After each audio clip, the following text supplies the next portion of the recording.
Assalamualaikum warahmatullahi wabarakatuh. Bertemu lagi dengan Eko dari Mabuta Bongkah. Terima kasih teman-teman yang mensupport channel saya, like, comment, dan subscribe. Nah teman-teman, pada video kali ini saya ingin merawat nih teman-teman ya, bonsai kelapa sayur yang sudah saya rawat dengan sabar teman-teman. Sudah berusia hampir 3 tahun teman-teman ya. Dan ini saya update beberapa kali teman-teman. Pernah saya angkat saat mengangkat media ini teman-teman dengan judul konten angkat derajat bonsai kelapa teman-teman ya. Dan inilah pasca beberapa bulan setelah diangkat media teman-teman ya, diangkat batoknya lebih ke atas permukaan pot teman-teman. Dan ini sudah pasca kurang lebih 3 bulan teman-teman ya, pasca saya mengangkat media ini. Dan alhamdulillah teman-teman, saat saya mengangkat media saya belum menghancurkan, belum terlalu membuka tanah yang terbawa di atas ini teman-teman ya, untuk menjaga agar bahan ini tetap subur, awet, dan umur panjang teman-teman ya. Saat itu saya belum membuka akar, dan saya hanya membersihkan bagian tepi-tepian ini teman-teman ya, dan hanya sedikit membuka pangkal akar ini teman-teman ya. Dan ini saat ini sudah sedikit bersih teman-teman. Awalnya masih saya tutup dengan tanah dan perlahan saya buka perlahan-lahan teman-teman ya. Dan sekarang saya hanya menutup dengan sedikit akar kadaka dan ditutupi di luarnya dengan kain basah. Nah teman-teman, kita cek perakarannya bonsai kelapa hijau, bonsai kelapa sayur ini. Kita pamer akar dan pamer batang serta pamer daunnya teman-teman ya. Namun ini dengan sabar teman-teman, dengan cara yang benar teman-teman, agar bahan ini tetap berusia, tetap awet, subur, dan berumur panjang teman-teman ya. Jika akar serabut ini dari awal 3 bulan lalu pasca mengangkat media ini teman-teman, jika akar-akar serabut ini langsung kita buang teman, 100% tidak akan seperti ini keadaannya pasca 3 bulan teman-teman ya.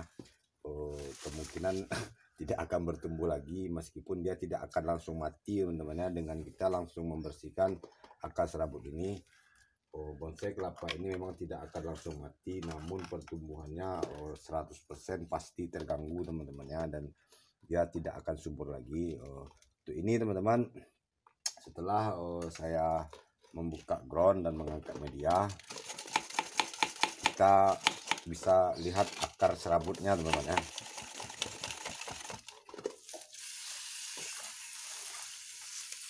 Kita lihat akar serabut yang tua-tua teman-teman ya. Namun jika masih ada yang muda teman-teman, kita biarkan terlebih dulu, nanti dia akan mengering sendiri teman-teman ya, akan layu sendiri akar serabut ini saat dia sudah tidak lagi berfungsi teman-teman.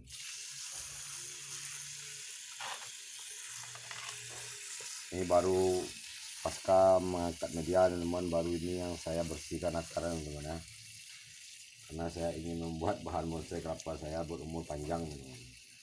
Untuk membuat bonsai kelapa umur panjang teman-teman, tak hanya berpengaruh pada media tanam yang kita beri cukup besar teman-teman ya. Agar bonsai kelapa ini awet berumur panjang teman, tiangnya hanya pada akar serabut teman-teman ya.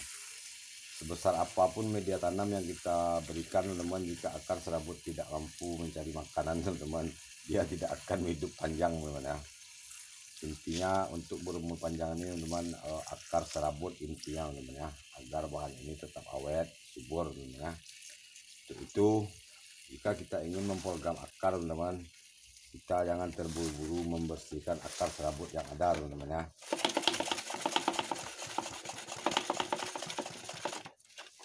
Untuk program akar teman-teman, kita tidak bisa main-main teman-teman ya, tidak bisa terburu-buru, karena akar ini adalah nyawa bonsai kelapa ini teman-teman ya. Ini buktinya teman-teman ya, pasca sudah 3 bulan saya tidak mengangkat media ini.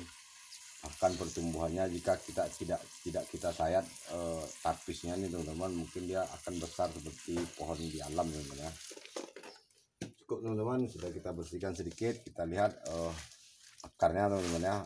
Alhamdulillah untuk akar utama ini sudah sekeliling batok teman-teman ya. Dan untuk akar serabut kita perhatikan teman-teman ya, dekatkan deh, ini yang sudah bisa kita bersihkan teman-teman ya. Ini akar serabut sudah menghitam, sudah layu teman-teman. Nah, kita bersihkan teman-teman ya. Yang menghitam-hitam ini kita bersihkan. Jika ada akar-akar yang busuk kita segera potong teman-teman ya. Nah, seperti ini teman-teman. Hanya akar yang sudah menua teman-teman. Jadi pertanyaannya kapan dong kita ekspos akar untuk bonsai kelapa? Sabar teman-teman ya. Tunggu sampai akar serabutnya tidak lagi bertumbuh teman-teman, dan akar akar utama ini betul-betul sudah tua. Barulah kita bisa ekspos akar agar kita tidak selalu membuat bahan bonsai dari baru teman-teman ya. Karena kita terburu-buru mengekspos akar. Setelah kita ekspos akar, setelah kita bersihkan akar serabut ini sebelum dia betul-betul tua, perlahan dia akan mati teman-teman. Lalu kita kembali lagi membuat bahan bonsai kelapa dari baru teman-teman ya. Itu teman-teman, saya berikan tips untuk program bonsai kelapa dengan program akar teman-teman.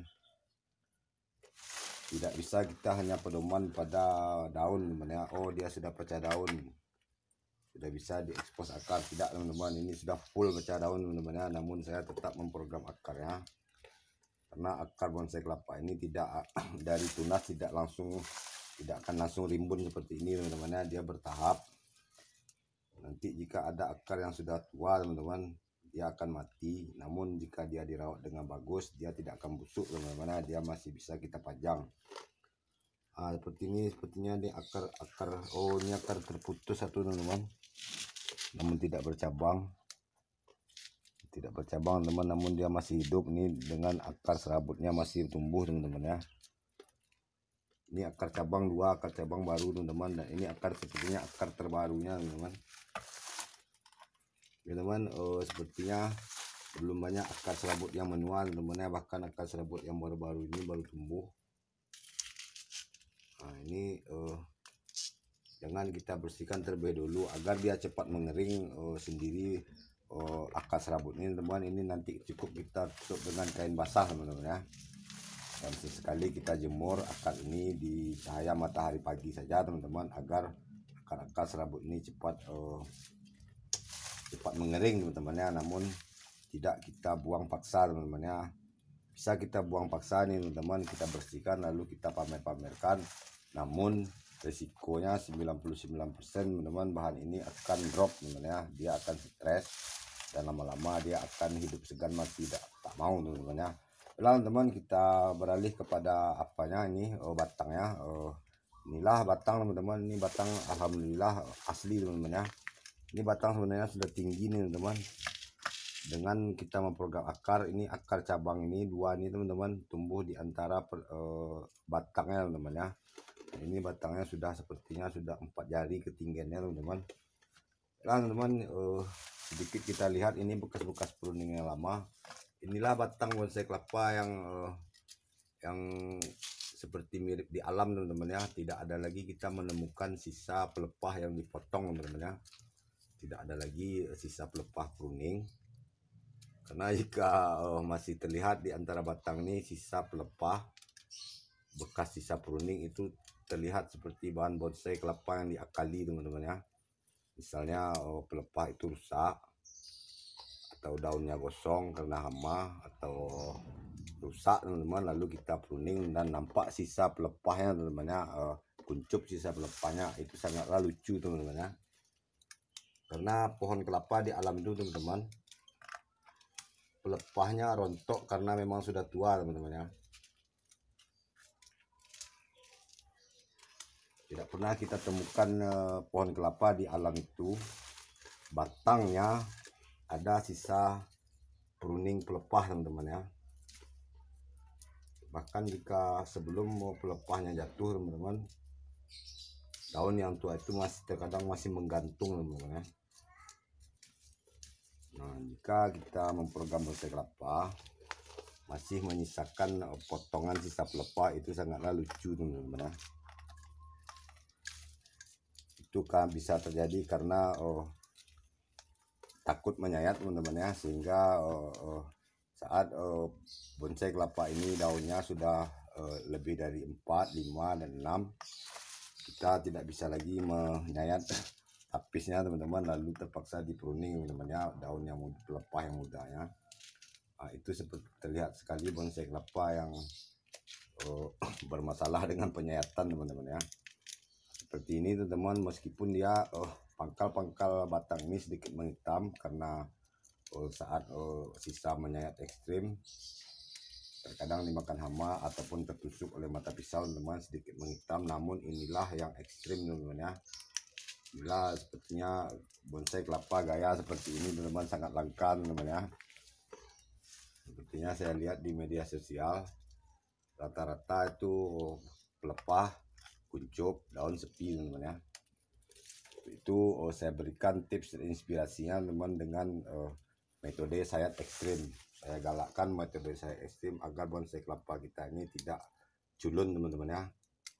Lah teman-teman, ini berhubung hari hujan-hujan teman-teman, ini sebenarnya sudah bisa kita sayat sedikit teman-teman ya, agar ini tidak terlalu meninggi. Namun berhubung durasi teman-teman, saya cukupkan sampai di sini. Ini kita tarik saja sedikit teman-teman. Nanti insya Allah jika nanti besok panas, ini akan saya sayat kembali hingga ke bawah teman-teman ya. Lah teman-teman, terima kasih yang sudah support, like, comment, dan subscribe. Sampai bertemu lagi pada konten selanjutnya. Assalamualaikum warahmatullahi wabarakatuh.